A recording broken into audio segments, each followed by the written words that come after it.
Opa, tudo bem? Seja bem-vindo. Estamos aqui hoje para a gente poder continuar com a nossa leitura bíblica. Vamos aí hoje conhecer a história de vários reis, onde eles estão reinando aqui sobre o trono de Israel, sobre Judá.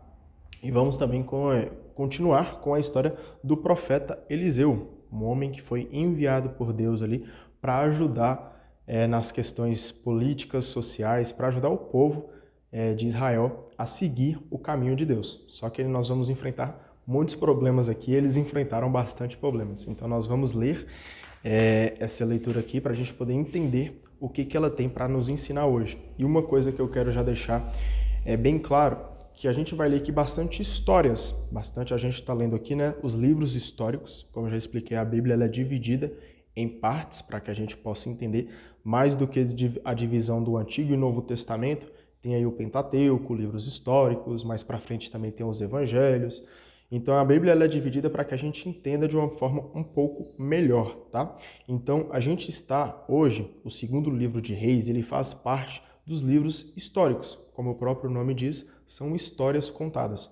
Então, ao passar do tempo aqui, quando a gente for lendo essas histórias, eu vou dando um pitaco ou outro, tá bom? Mas é importante que a gente leia a história completa para a gente entender o que de fato se trata aquela história. A gente não tirar nenhuma conclusão antes de finalizar tudo. Então eu vou comentando ali vez ou outra, mas sempre que acabar um capítulo, eu deixo aqui a minha visão sobre o que eu entendi, sobre não o que eu entendi, mas aquilo que Deus, o Espírito Santo de Deus está tocando no meu coração para poder falar aí com você, tá bom?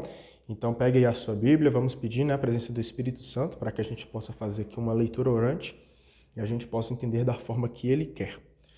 Hoje nós vamos ler do 2º Reis, do capítulo 8 até o capítulo 12, ok? Vamos começar aqui no capítulo 8. Eliseu disse à mulher, cujo filho ele havia feito reviver. Essa história de que Eliseu aqui reviveu um filho de uma mulher, a gente leu, se eu não me engano, acho que foi no vídeo de ontem. Então, se você não acompanhou, dá uma olhadinha lá depois para você entender essa história mais a fundo, tá? Pode partir com sua família e vá morar onde você puder, no estrangeiro, porque Javé mandou a fome, que já está chegando ao país e vai durar 7 anos. A mulher foi e fez o que o homem de Deus tinha mandado. Partiu com sua família e morou 7 anos no território dos filisteus. Passados 7 anos, ela voltou da terra dos filisteus e foi reclamar junto ao rei sobre sua casa e o seu terreno. O rei estava conversando com Giese, servo do homem de Deus. Ele dizia, conte-me todas as grandes coisas que Eliseu fez. Giese estava contando ao rei a ressurreição do menino morto, quando a mulher, cujo filho Eliseu havia ressuscitado, chegou para reclamar junto ao rei sobre sua casa e o seu terreno. Giese disse, Senhor meu rei, essa é a mulher e esse é o seu menino, que Eliseu ressuscitou. O rei interrogou a mulher e ela contou o acontecido. Então, o rei mandou que um funcionário a acompanhasse e ordenou, seja restituído a essa mulher tudo o que lhe pertence e todos os rendimentos do terreno desde o dia em que ela deixou o país até hoje. Então a gente viu ali que a mulher, através ali de Eliseu, através ele sendo usado pelo Espírito Santo do nosso Senhor, pediu para que ela se mudasse com o seu filho para não passar ali o momento, né, que ia ter momento de fome ali na região onde eles moravam. Então depois de um tempo, ela seguiu as ordens de Eliseu. Depois de um tempo ela voltou para a região e conseguiu conquistar aí novamente todos os seus, como é que eu posso dizer, todo o seu terreno, tá bom? Versículo 7. Eliseu foi a Damasco quando Ben-Hadad, o rei de Arã, estava doente, e formaram o rei, o homem de Deus está aqui. Então o rei ordenou a Azael, tome um presente, vá encontrar-se com o homem de Deus e consulte Javé por meio dele para saber se vou ficar curado desta doença. Olha uma coisa aqui bem interessante, que Ben-Hadad, o rei de Arã, estava doente e ele pede ali para que Azael vá em busca dele para saber se ele vai ser curado segundo a vontade de Deus. A gente leu isso aqui agora. Ó. Tome um presente, vai encontrar-se com o homem de Deus e consulte Javé por meio dele. Então a gente sabe aqui que Eliseu não era responsável pelas profecias, não era ele quem curava, mas sim porque ele era um enviado por Deus. E é Deus quem cura. Deus é quem dá as bênçãos, que dá as graças, que faz os milagres. E ele usa os seus filhos, ele usa as pessoas para que elas possam ir até você e através do nosso Senhor, elas poderem te curar também. Então, quando você vê aí, eu já vi bastante. Vou falar de um dia específico. Teve uma vez que minha avó estava internada. Ela foi fazer uma cirurgia, uma coisa muito simples, nada demais. Mas ela precisou de um acompanhamento, óbvio, né? Ela foi lá na sala de cirurgia e eu fiquei na recepção, ali na sala de espera. E eu lembro que passou um padre, que eu já conheci ele há bastante tempo. E ele passou lá, conversou comigo, me cumprimentou e tudo mais. Eu perguntei, o senhor, o que o senhor está caçando aqui? O senhor vai fazer alguma cirurgia também? Aí ele falou assim, não, filho, eu vim aqui fazer uma oração para uma pessoa que está enferma. Então ele foi cumprir com o sacramento, né? O sacramento da unção dos enfermos.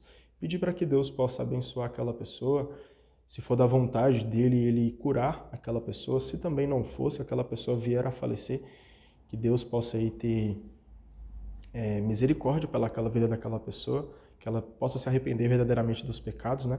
Então a gente vê que Deus usa os seus filhos para poder curar, para poder fazer milagres e até mesmo abençoar as pessoas. Então é através de Deus, não é pelas vontades dos seres humanos, que uma pessoa recebe um milagre, recebe uma bênção, mas não é porque o ser humano fez isso, mas é porque Deus usou aquela pessoa.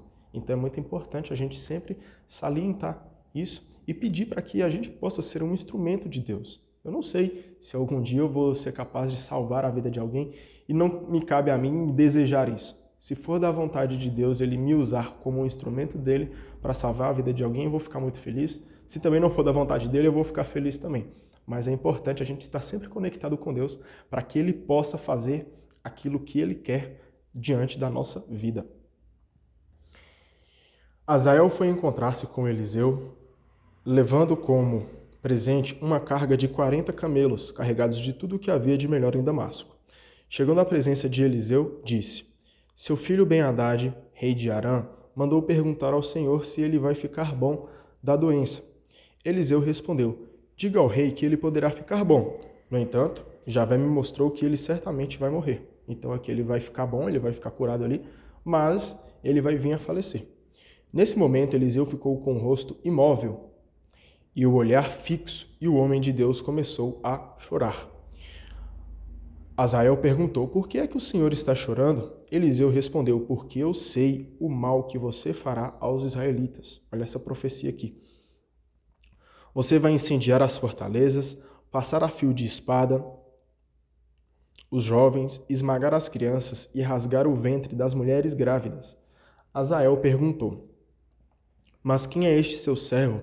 Eu não passo de um cão. Como poderia eu fazer essas coisas? Eliseu respondeu: Javé me mostrou numa visão que você será o rei de Arã. Azael deixou Eliseu e voltou para o seu senhor. Este perguntou: O que foi que Eliseu disse? Azael respondeu: Ele disse que o Senhor poderia ficar curado. No dia seguinte, Azael pegou uma coberta, a encharcou de água e a colocou sobre o rosto de Ben-Hadad, até que ele morreu e Azael reinou no lugar dele. Então a gente viu aqui, cara, que mesmo com a profecia ali que Eliseu tinha feito sobre a vida de Azael, ele mesmo assim foi lá e assassinou o seu rei. Então a gente vê aqui que em busca do poder, as pessoas ali com um ego muito grande, com uma cobiça de ter um poder muito grande, elas acabam assassinando até mesmo as pessoas ao seu redor. Jorão, filho de Josafá, subiu ao trono de Judá no 5º ano do reinado de Jorão, filho de Acabe, rei de Israel. Ele tinha 32 anos quando subiu ao trono e reinou 8 anos em Jerusalém. Imitou o comportamento dos reis de Israel, como a família de Acabe havia feito. É importante salientar aqui que Acabe e toda a sua família, elas adoravam falsos deuses, falsas ideologias. Se eu não me engano, acho que elas adoravam um deus lá, um falso deus, que elas chamavam de Baal. Então a gente viu aqui que Acabe e toda a sua família viravam as costas para Deus e serviam a falsos deuses, tá? Isso porque ele se casou com uma mulher da família de Acabe e fez o que Javé reprova. Javé, porém, não quis destruir Judá por causa do seu servo Davi, pois havia prometido a ele deixar sempre uma lâmpada em sua presença. No tempo de Jorão, rei de Judá, Edom conseguiu libertar-se no domínio de Judá e formar um reino independente. Jorão foi à Seira com todos os seus carros, levantou-se de noite e, embora tivesse derrotado o exército edomita que o cercava e todos os seus comandantes de carros, a tropa de Jorão debandou e fugiu para suas tendas. Desse modo, Edom se tornou independente de Judá até hoje. Também foi nessa época que Libna se rebelou. O resto da história de Jorão e do que ele fez, tudo está escrito nos anais dos reis de Judá. Jorão morreu e foi enterrado com seus antepassados na cidade de Davi, e seu filho Ocosias lhe sucedeu no trono. Então a gente vê aqui que Judá, o reino de Judá ali, está em decadência, porque muitos reinos ali estão querendo se tornar independentes. Então a gente vê ali que Judá, todo o seu reinado está em decadência. Ocosias, filho de Jorão, subiu ao trono de Judá no ano 12 do reinado de Jorão, rei de Israel, filho de Acabe. Começou a reinar com 22 anos e reinou um ano em Jerusalém. Sua mãe se chamava Atalia e era filha de Onri, rei de Israel. Ocosias imitou o comportamento da família de Acabe e, como esta, fez o que Javé reprova, pois era parente dessa família. Junto com Jorão, filho de Acabe, Ocosias foi lutar em Ramote de Galaade contra Azael, rei de Aram, mas os arameus feriram Jorão, que voltou para Jezrael, a fim de tratar dos ferimentos que recebera dos arameus em Ramote. Ao lutar contra Azael, rei de Aram, Ocosias, filho de Jorão, rei de Judá, foi a Jezrael para visitar Jorão, filho de Acabe, que estava ferido. Vou tomar uma aguinha aqui, né? Você sabe como é que é. Molhando as palavras aqui. Vamos aqui entrar agora no capítulo 9. O profeta Eliseu chamou os 2 irmãos profetas e lhe ordenou: prepare-se, pega esta vasilha de azeite e vá para Ramote de Galaade. Ao chegar, procure Jeú, filho de Zosafá, neto de Nansi. Quando você o encontrar, chame-o do meio de seus companheiros e leve-o até o aposento separado. Pegue então a vasilha e derrame o azeite sobre a cabeça dele, dizendo: assim diz Javé, estou ungindo você como rei de Israel. Depois abra a porta e fuja depressa. Então a gente viu ali que uma profecia de Eliseu, ele pede para que... Como é que é o nome do rapaz aqui? Não sei. Não fala. Fala que o jovem, né? Um profeta ali, irmão de Eliseu, vai até Jeú para que possa consagrar ele, para que possa derramar, na verdade, o azeite, para dizer que ele vai ser o rei e que ele vai reinar sobre Israel ali e vai tirar o povo daquela falsa idolatria, aqueles falsos deuses que eles estavam seguindo. O jovem foi para Ramote de Galaade. Ao chegar, encontrou os chefes dos exércitos reunidos e disse: chefe, tenho uma mensagem para você. Jeú perguntou: para qual de nós? O jovem respondeu: para você, chefe. Jeú se levantou e entrou no aposento. Então o jovem derramou o azeite sobre a cabeça dele e disse: assim diz Javé, o Deus de Israel, estou ungindo você como rei de Israel, o povo de Javé. Elimine a família de Acabe, seu senhor, e eu vingarei o sangue dos meus servos, os profetas, e de todos os servos de Javé contra Jezabel. Então a gente está vendo aqui que ele está falando para eliminar todos os descendentes da família de Acabe, porque estavam adorando falsos deuses, estavam idolatrando aí falsas ideologias. Cadê? Eliminarei de Israel todos os homens da família de Acabe, seja escravo, seja livre. Tratarei a família de Acabe como tratei a família de Jeroboão, filho de Nabate, e a família de Baasa, filho de Aias. Jezabel será devorada pelos cães no campo de Jezrael, e ninguém a enterrará. Depois disso, o jovem abriu a porta e fugiu. Jeú saiu para reunir com os oficiais de seu senhor, e estes lhe perguntaram: Está tudo bem? O que é que esse louco estava querendo? Jeú respondeu: Vocês conhecem bem esse homem e seu tipo de conversa. Eles, porém, insistiram: Vamos lá, conte o que houve. Jeú respondeu: Ele me disse o seguinte: Assim diz Javé: Estou ungindo você como rei de Israel. Imediatamente todos pegaram seus mantos e os estenderam sobre os degraus aos pés de Jeú. Depois tocaram a trombeta e aclamaram: Jeú é rei. Jeú, filho de Josafá e neto de Nanci, organizou uma conspiração contra Jorão. Ora, Jorão estava com todo Israel defendendo Ramote de Galaade contra um ataque de Azael, rei de Arã. O rei Jorão, porém, tinha voltado a Jezrael para se tratar dos ferimentos que recebera dos arameus na guerra contra Azael, rei de Arã. Jeú disse aos chefes: Se vocês estão de acordo, não deixe ninguém sair da cidade para levar a notícia a Jezrael. Então Jeú subiu num carro e partiu para Jezrael. Jorão estava aí, de cama, e Ocosias, rei de Judá, tinha ido visitá-lo. A sentinela que estava na torre de Jezrael viu um grupo de Jeú se aproximando e disse: Estou vendo uma tropa. Jorão ordenou: Chame um cavaleiro e o mande ao encontro deles para perguntar se estão trazendo boas notícias. Lembrando aqui que, mais uma vez, Jeú está querendo ali acabar com aquelas dinastias dos reis que adoravam falsos deuses e também do povo que adorava falsos deuses. O cavaleiro foi ao encontro de Jeú e disse: O rei manda perguntar se vocês trazem boas notícias. Jeú respondeu: O que importam para vocês as boas notícias? Siga-me. A sentinela anunciou: O mensageiro chegou até eles, mas não está voltando. Então o rei mandou outro cavaleiro que foi até Jeú e disse: O rei manda perguntar se vocês trazem boas notícias. Jeú respondeu: O que importam para você as boas notícias? Siga-me. A sentinela anunciou: O mensageiro chegou até eles, mas não está voltando. Pelo jeito de guiar o carro, deve ser Jeú, neto de Nanci. Ele vem guiando como um doido. Jorão disse: Preparem o meu carro.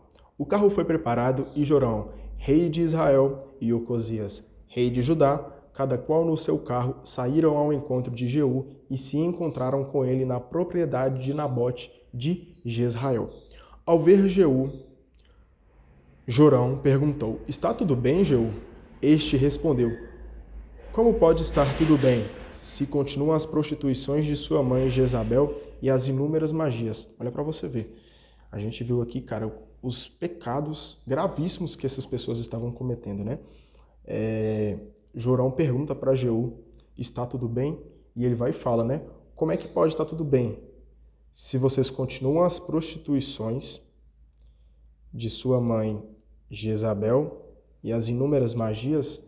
Então a gente vê aqui que as pessoas estavam se prostituindo, principalmente ali a Jezabel, e as inúmeras magias, ou seja, cara, coisas malignas estavam acontecendo no meio daquele povo, no meio daquela região, e a gente viu ali quão pecaminosas aquelas pessoas estavam. E como eu já falei aqui trocentas vezes, e eu vou repetir mais uma vez, a gente não pode esquecer que nós temos um Deus que quer nos trazer a vida e a liberdade, cara. Nós temos um Deus que é um Deus vivo, um Deus que nos ama e que nos deixa ir livre, mas livre para que a gente possa viver a vida verdadeira sobre Ele, sobre as coisas que Ele ordena para nós. Então, amar a Deus sobre todas as coisas e querer seguir o seu caminho, essa é a verdadeira vida. Só que essas pessoas aqui estavam no caminho errado, fazendo aquilo que Deus reprovava. E como eu já expliquei aqui várias vezes, todas as vezes, cara, que a gente escolhe seguir o caminho do pecado, a gente está escolhendo seguir o caminho da morte. Então, aquela frase bem famosa, que o salário do pecado é a morte, é justamente isso. Todas as vezes que a gente escolhe o pecado, nós estamos buscando a morte. E às vezes, não é nem a morte carnal, não é nem a morte da nossa carne, do nosso corpo, mas principalmente, cara, a morte do nosso espírito. O nosso espírito vai levar-nos para os infernos, vai levar-nos para lugares ruins, a consequências trágicas. Então fica aí o livre-arbítrio, que a gente já falou aqui também várias vezes e a gente não vai cansar de se repetir. Qual caminho se você quer? Seguir o caminho da liberdade, da vida verdadeira em Jesus Cristo? Ou seguir o caminho do pecado, o caminho da morte? É questão de escolhas. E a gente viu aqui que as pessoas, os familiares de Acabe aqui, eles estavam escolhendo seguir o caminho da morte, o caminho do pecado. Então Jorão virou o carro e fugiu, gritando para Ocosias: é traição, Ocosias. Jeú, porém, já havia esticado o arco e atingiu Jorão no meio das costas. A flecha varou o coração de Jorão e ele caiu no carro. Jeú ordenou para seu escudeiro Badacer: tire e jogue-o no terreno que pertencia a Nabote de Jezrael. Você se lembra quando nós dois estávamos juntos no carro perseguindo Acabe, o pai dele? Javé pronunciou então essa sentença contra ele. Ontem à tarde eu vi o sangue de Nabote e dos filhos dele. Oráculo de Javé: farei você pagar neste mesmo terreno, oráculo de Javé. Agora, portanto, tire Jorão e o jogue neste terreno, conforme a palavra de Javé.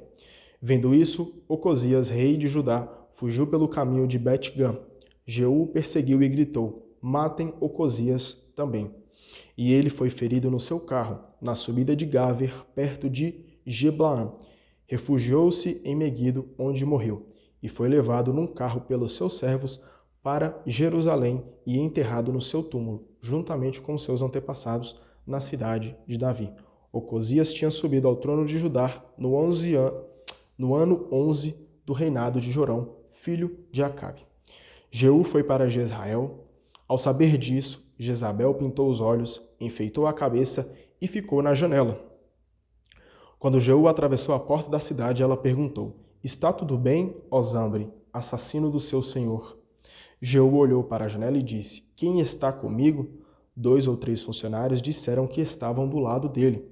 Então Jeú ordenou: joguem essa mulher para baixo. Eles a jogaram e o sangue dela espirrou na parede e nos cavalos que a pisotearam. Em seguida Jeú entrou, comeu e bebeu. Depois disse: vão ver aquela maldita e a enterrem, pois é filha de rei. Mas, quando chegaram para enterrá-la, só encontraram o crânio.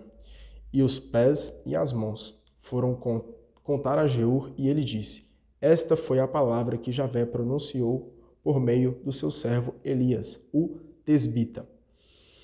No campo de Jezrael, os cães devorarão a carne de Jezabel, e o cadáver de Jezabel será como esterco espalhado pelo campo de Jezrael, de modo que não se poderá conhecer que é Jezabel. Então a gente vê aqui o fim trágico da família de Acabe, e a gente percebe aqui que Acabe, como eu já expliquei, Acabe adorava falsos deuses, e adorando aí falsos deuses, ele oprimia ao povo. Até um breve comentário aqui salientando mais sobre o que eu tinha comentado, cara. Por muitas vezes a gente quer salvar a nossa vida pelas coisas mundanas, a gente fica muito preocupado, né, de tipo assim, poxa, bicho, eu não posso pegar tal doença, né, senão eu vou parar no hospital e eu vou morrer e tudo mais, eu preciso me cuidar, eu preciso cuidar do meu físico, vou correr, vou fazer academia, vou fazer caminhada, vou cuidar da minha saúde agora porque eu não quero morrer. Eu não quero morrer e eu preciso cuidar do meu corpo. Tudo bem, não estou falando que isso é errado, tá? Não me compreenda mal. Mas mais importante do que isso, será que nós não estamos deixando de cuidar do nosso espírito, da nossa alma? Pois não adianta de nada a gente querer cuidar do nosso corpo, fazer caminhada, fazer exercício físico, a gente ficar bem, a nossa saúde está boa, os nossos exames estarem todos ok, se o nosso espírito está aprofundado no pecado. De que adianta, cara? Salvar aí o corpo, salvar o físico, salvar a carne, sendo que ela vai ficar aqui nessa terra, sendo que a nossa alma, aquilo que deve ser destinado para Deus, está morto, está afundado no pecado. Então, mais do que procurar uma vida sadia para o nosso físico, que eu concordo 100%, mas mais do que isso, a gente não pode esquecer de deixar também a nossa alma saudável para Deus. E como deixar a alma saudável para Deus? Amando Ele sobre todas as coisas e cumprindo os seus mandamentos. Capítulo 10. Deixa eu só molhar a boca aqui, porque senão não vou aguentar. Vamos aqui agora para o capítulo 10, tá? Em Samaria, esse capítulo aqui, deixa eu só confirmar uma coisa. Acho que eu vou deixar para comentar ele no final, tá? Ele é um capítulo um pouquinho grande e é importante a gente ler a história do início ao fim para a gente entender. Então vou ler ele completinho, ok?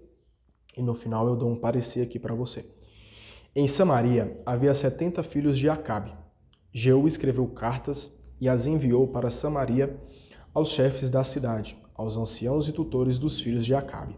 As cartas diziam: quando esta carta chegar, vocês, que estão com os filhos do seu senhor e possuem carros e cavalos, cidades fortificadas e armas, escolham o melhor e o mais digno dos filhos do seu senhor e o coloquem no trono do pai. Depois lutem pela família do senhor de vocês. Eles, porém, ficaram com muito medo e disseram: se 2 reis não puderem resistir a Jeú, como é que nós vamos conseguir? Então o prefeito do palácio, o comandante da cidade, os anciãos e os tutores mandaram dizer a Jeú: somos seus servos, faremos o que você mandar. Não vamos escolher nenhum rei, faça o que você achar melhor.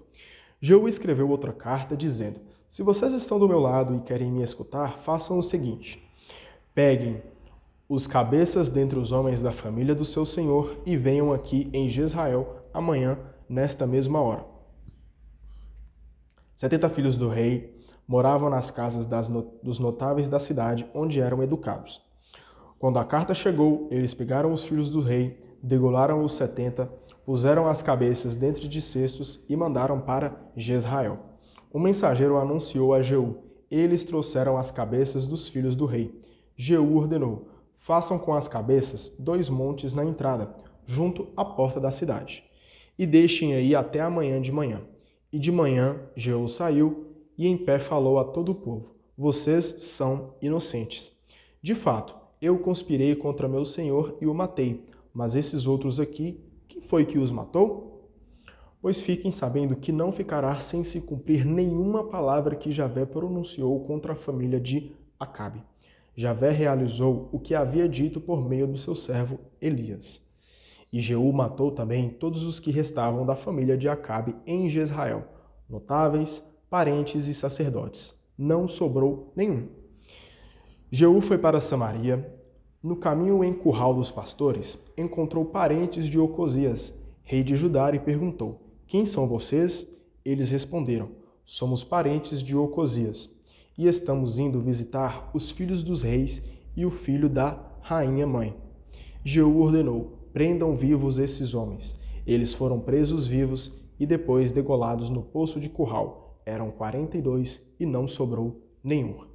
Saindo daí, Jeú se encontrou com Jonadab, filho de Recabe, que vinha ao seu encontro.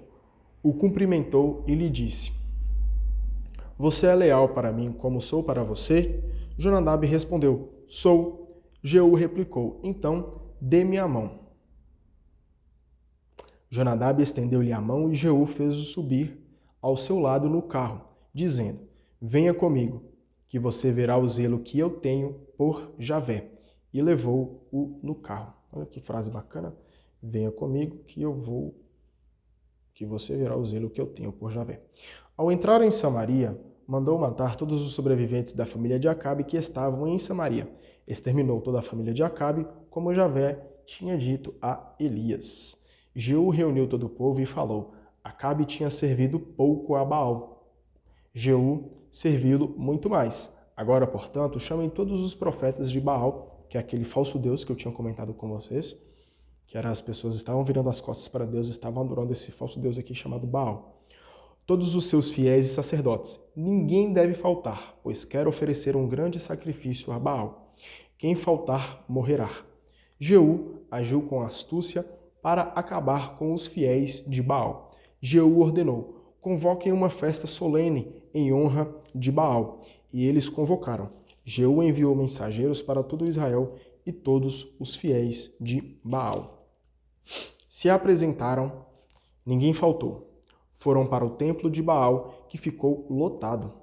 Jeú ordenou ao guarda do vestiário: traga vestes para todos os fiéis de Baal. E o guarda trouxe vestes para todos. Jeú e Jonadab, filho de Recabe, foram para o templo. E Jeú disse aos fiéis de Baal: vejam bem se aqui há somente devotos de Baal e não de Javé.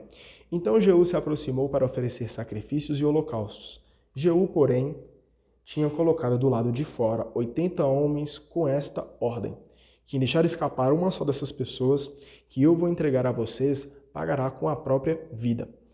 Quando terminou de oferecer o holocausto, Jeú ordenou aos guardas e escudeiros: entrem e matem todos, não deixem ninguém sair. Os guardas e escudeiros mataram todos e os atiraram para fora. Depois voltaram ao templo de Baal, arrancaram o poste sagrado do templo e o queimaram. Derrubaram a estela de Baal, demoliram o templo de Baal e no lugar construíram latrinas que até hoje estão aí. Então a gente vê o que eles estavam ali destruindo, as ideologias daquele falso Deus. Jeú fez Baal desaparecer de Israel. Somente não se afastou dos pecados que Jeroboão, filho de Nabate, tinha feito Israel cometer, os bezerros de ouro que estavam em Betel e Dan. Javé disse a Jeú: porque você agiu bem, fazendo o que eu aprovo, e tratou a família de Acabe como eu queria, Deus, na verdade, né? Os filhos se sentarão no trono de Israel até a 4ª geração. Então a gente vê aqui, cara, que seguindo os caminhos de Deus, seguindo aquilo que ele aprova, fazendo aquilo que ele quer de propósito para a nossa vida, cara, nós vamos ser abençoados aí e as nossas gerações vão ser abençoadas também. Eu quero seguir o caminho de Deus para que minha família e as minhas gerações, dos meus descendentes, dos meus filhos, sejam abençoados também. Jeú, porém, não se preocupou em seguir de todo o coração a lei de Javé. Olha que ele ainda cometeu alguns erros, hein? O Deus de Israel, ele não se afastou dos pecados que Jeroboão tinha feito Israel cometer. Nessa época, Javé retalhou o território de Israel. Azael venceu Israel em todas as fronteiras, a partir do rio Jordão ao de Galaade, de Gade, de Ruben, de Manassés, desde Aroer, junto ao rio Arnon, assim como Galaade e Bazã. O resto da história de Jeú e do que ele fez, tudo está escrito nos anais dos reis de Israel. Jeú morreu e foi enterrado em Samaria, e seu filho, Joacás, lhe sucedeu no trono. Jeú reinou 28 anos sobre Israel, em Samaria. E aí eu separei aqui é que a gente acabou o capítulo 10, tá? Eu separei aqui a explicação que a Bíblia traz sobre essa passagem, que eu achei muito interessante, que fala o seguinte: o banho de sangue continua. Jeú procura exterminar todos que estão ligados à família de Acabe e ao culto de Baal. Então a gente viu aqui que ele buscou exterminar aquelas pessoas que estavam adorando falsos deuses, que não se arrependiam de adorar aí essas falsas idolatrias. Então ele exterminou todos aqueles que estavam ligados à família daqueles que adoravam Baal e também todo o culto, toda imagem, todo o altar que eles fizeram ali para Baal. Javé quer acabar com todo tipo de idolatria e opressão.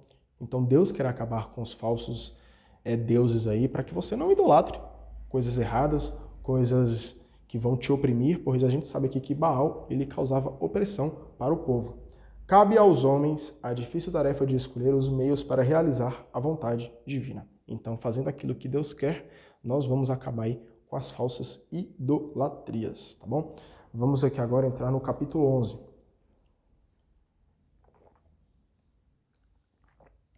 Quando Atalia, mãe de Ocosias, soube que seu filho estava morto, resolveu acabar com a descendência real. Jossaba, acho que é assim que fala, filho do rei Jorão, irmão de Ocosias, conseguiu salvar seu sobrinho Joás dentre os filhos do rei que estavam sendo massacrados. Levou o menino com a ama dele para o seu quarto dos leitos, escondendo-o de Atalia. Assim, Joás escapou da morte, e Joás, com sua ama, ficou 6 anos escondido no templo de Javé, enquanto Atalia reinava no país. No 7º ano, Joiada mandou chamar os oficiais dos mercenários e os guardas, e os reuniu no templo de Javé. Aí concluiu uma aliança com eles, fez com que prestassem juramento e então mostrou-lhes o filho do rei. Em seguida ordenou-lhes: vocês vão fazer o seguinte: um terço de vocês que entra em serviço no sábado para montar guarda no palácio real, os que ficam na porta de Sur e os que ficam na porta atrás dos guardas, montarão guarda no templo para controlar a entrada. Os outros 2 grupos, que não trabalham no sábado, montarão guarda no templo de Javé, junto ao rei. Façam em torno do rei um círculo, com armas em punho. Matem todo aquele que quiser forçar as fileiras e fiquem sempre junto do rei, aonde quer que ele vá. Os oficiais fizeram como o sacerdote Joiada tinha mandado. Cada um deles reuniu seus homens, tanto os que entravam em serviço no sábado, como os que saíam e foram até o sacerdote Joiada. O sacerdote entregou aos oficiais as lanças e escudos do rei Davi, que estavam no templo de Javé. De armas em punho, os guardas tomaram seus lugares, desde o ângulo sul até o ângulo norte do templo, rodeando o altar e o templo para proteger o rei. Então Joiada pediu para o rei sair, colocou nele a coroa e entregou-lhe o documento da aliança. Joás foi proclamado rei e ungido. Todos aplaudiram aclamando: viva o rei! Ouvindo os gritos do povo, Atalia foi ao encontro do povo no templo de Javé. Mas quando viu o rei de pé no estrado, segundo o costume, os oficiais e os tocadores de trombeta junto ao rei, todo o povo da terra gritando de alegria e tocando trombeta, ela rasgou a roupa e disse: traição, traição. Então o sacerdote Joiada ordenou aos oficiais das tropas: arrastem Atalia para fora, por entre as fileiras, se alguém a seguir, passem a fio de espada. O sacerdote, de fato, havia dito: não a matem dentro do templo de Javé. Agarraram Atalia e, chegando ao palácio real, na entrada da porta dos cavalos, aí a mataram. Joiada, lembrando que essa Atalia servia aí falsos deuses, tá? Joiada selou entre Javé e o rei, com o povo, a aliança pela qual este se comprometia a ser povo de Javé. Selou também contrato entre o rei e o povo. Para você ver, Joiada que selou, como é que eu posso dizer? Vou ler de novo aqui para não falar nada errado. Joiada selou entre Javé e o rei com o povo a aliança. Isso, ele selou ali uma aliança para que o povo pudesse de fato adorar o Deus verdadeiro, o nosso Deus soberano, que é o nosso Deus Javé, nosso Jesus Cristo, o Espírito Santo, a nossa Trindade Santa. Em seguida, todo o povo da terra foi até o templo de Baal e o arrasou. Acabou aqui com o templo do falso Deus, né? Demoliram os altares e as imagens e diante dos altares executaram Matã, sacerdote de Baal. O sacerdote Joiada colocou guardas no templo de Javé. Depois reuniu os oficiais, os mercenários, os guardas e todo o povo da terra. Passando um caminhão aqui perto. Todo o povo da terra festejou e a cidade ficou tranquila porque Atalia tinha sido morta pela espada no palácio real. Até uma coisa que eu até anotei, eu coloquei que Atalia, é uma explicação que a Bíblia traz aqui pra gente, que fala assim, Atalia pretendia acabar com os descendentes de Davi. Então ela queria acabar com aquilo que Deus tinha feito. Se a gente pensar aí, Jesus, quando ele veio a nascer, ele teve vários descendentes. E Davi, muitos anos atrás, foi descendente de Jesus. Então a gente viu aqui que Atalia estava querendo acabar, basicamente ali sendo, não sei se bem essa palavra se encaixa, mas vamos dizer aí que ela estava sendo usada por um espírito maligno. Pois se a gente parar e pensar, poxa, se eu acabar aqui agora com os descendentes de Davi, se eu acabar agora com os primeiros descendentes de Davi, cara, consequentemente, eu vou acabar com aquilo que Deus planejou para a nossa vida, que era entregar Jesus Cristo em favor dos nossos pecados, para que ele pudesse nos salvar. Então a gente viu aqui que Atalia estava totalmente contra aquilo que Deus queria para nós, que era entregar o seu filho para morrer pelos nossos pecados, inclusive até mesmo pelo pecado de Atalia. Então ela queria que acabar com os planos de Deus. Então, por isso, ela colheu as consequências negativas para a vida dela. Capítulo 12, o último capítulo do dia de hoje. Esse capítulo aqui, ó, é bem interessante, pois ele vai retratar aqui, eita, nós. Vou até deixar para explicar ele no final, que a gente terminar o capítulo 12, mas uma coisa que acontecia lá nos tempos antigos, acontece até os dias de hoje. Olha para você ver que bacana. Vê se você vai entender antes de eu explicar no final. Capítulo 12. Joás tinha 7 anos quando começou a reinar. Você vê, com 7 anos o cara já reinava, hein? Ele subiu ao trono do 7º ano de Jeú e reinou 40 anos em Jerusalém. Sua mãe se chamava Sebias e era natural de Bersabeia. Durante toda a sua vida, Joás fez o que Javé aprova, pois tinha sido educado pelo sacerdote Joiada. Contudo, os lugares altos não desapareceram, e o povo continuou a oferecer sacrifícios e a queimar incenso nos lugares altos. Joás disse aos sacerdotes: todo o dinheiro das ofertas sagradas oferecido ao templo de Javé, o dinheiro que circula, o dinheiro das taxas individuais, o dinheiro das ofertas voluntárias, tudo seja levado para o templo de Javé. Vai pegando aí, hein, para você entender. Que os sacerdotes o recolham da mão de seus conhecidos para fazer as reformas necessárias no templo. Quem aqui costuma frequentar bastante a igreja já pegou aí. Aconteceu que, no ano 23 do reinado de Joás, os sacerdotes ainda não tinham feito as reformas necessárias no templo de Javé. O rei Joás mandou chamar o sacerdote Joiada e os outros sacerdotes e lhe perguntou: por que vocês não fizeram a reforma no templo? De agora em diante, vocês não ficarão mais com o dinheiro entregue pelos seus conhecidos. Vocês têm que entregá-lo para a reforma do templo. Os sacerdotes concordaram em não receber dinheiro do povo e não serem mais encarregados da reforma do templo. Então, o sacerdote Joiada pegou um cofre, fez um buraco na tampa e o colocou junto do altar, do lado direito de quem entra no templo de Javé. Você vê, tá ficando fácil aí, hein? E os sacerdotes porteiros depositavam aí todo o dinheiro que era levado para o templo. Quando eles viram que havia muito dinheiro no cofre, o secretário do rei e o sumo sacerdote iam e recolhiam e contavam o dinheiro que havia no templo de Javé. Depois de ter conferido o dinheiro, eles os entregavam aos mestres de obras encarregados do templo de Javé. Estes utilizavam o dinheiro para pagar carpinteiros e construtores que trabalhavam no templo de Javé, pedreiros e escultores, e também para comprar madeira e pedra utilizadas na restauração do templo de Javé.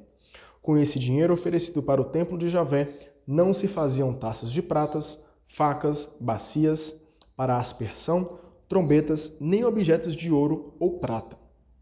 O dinheiro era entregue aos mestres de obras que o usavam na reforma do templo de Javé.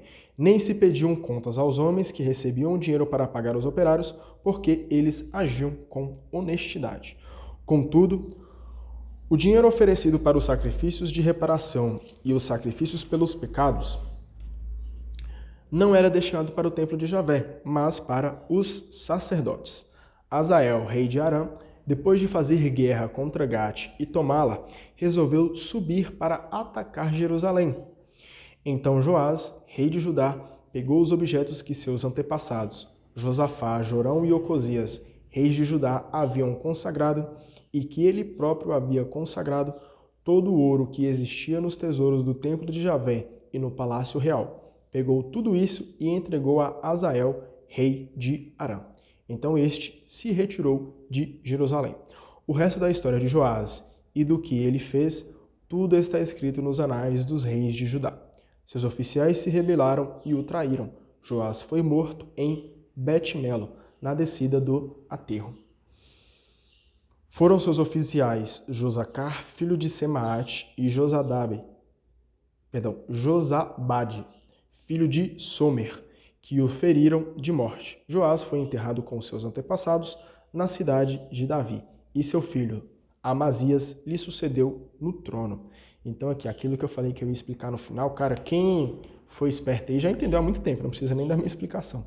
Mas a gente viu aqui, vou explicar aí para você que talvez não tenha pegado aqui a mensagem do capítulo 12.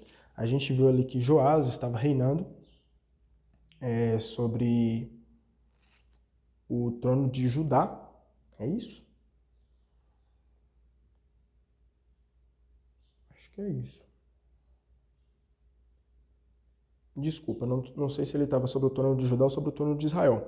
Mas basicamente ali ele estava reinando e ele ia... Acabei me desconcentrando, cara. Mas vamos colocar aí que Joás estava reinando no seu trono e ele iria reformar o templo de Javé. E para reformar o templo de Javé, qualquer reforma que a gente for fazer, cara, seja ali uma reforminha pequena, o que a gente precisa? De dinheiro. Se a gente for ali consertar alguma coisinha na nossa casa, poxa, a janela lá de casa quebrou. Precisa de dinheiro para vir reformar e colocar a janela no lugar. Poxa, sei lá, o teto lá de casa caiu, cara. Os cupins comeram o teto lá de casa, o teto era todo de madeira, os cupins comeram, o teto veio a desabar. Graças a Deus não aconteceu nada com ninguém, mas e agora? Precisamos de dinheiro para reformar o teto. E assim acontece nas igrejas também. As igrejas precisam passar por reformas, ser pintadas para que ficam bonitas, para que chegue a gente lá e fale assim, nossa, que igreja bonita. É porque ali teve alguém que teve que custear com aquela obra. A gente vê também, poxa, a igreja sempre limpinha, sempre bem organizada, precisa pagar alguém para limpar e fazer aquele serviço ali, para onde a gente chega, quando a gente chega ali na casa, no templo de Deus, para a gente poder glorificar o nome dele, a gente quer um lugar bem organizado. A gente não quer chegar na igreja e ter ali bagunça, um mau cheiro, cheiro de poeira, faz tempo que a pessoa não limpa. Então a igreja ela tem custos, ela tem que pagar aí conta de água, conta de luz.